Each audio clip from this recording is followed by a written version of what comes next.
Viewers, good afternoon.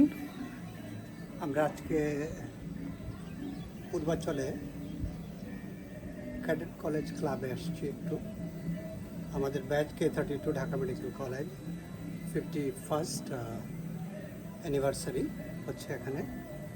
এটা অসম্ভব সুন্দর একটা অ্যাম্বিয়েন্স আছে জায়গাটা।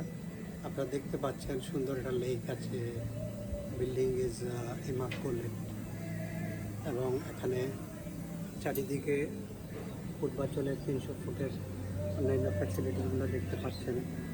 সামনে লেকটা দেখতে পাচ্ছেন, তার পাশে একটা শিশু পার্ক, অপূর্ব সুন্দর। আর লেকটা একটু যদি দেখেন আপনারা, এখানে বোট রাইডিংয়ের ব্যবস্থা আছে, প্ল্যান্টেশনস আছে। এখানে পরিবেশ অসম্ভব সুন্দর, আসলেই মনটা ভালো হয়ে যায়। আপনারা যদি কখনো আসেন এই জায়গাটা ভ্রমণ করবেন। ভিউয়ার্স, আজকে এই পর্যন্তই। ভালো থাকেন, সুস্থ থাকেন, হ্যাভ এ নাইস ডে।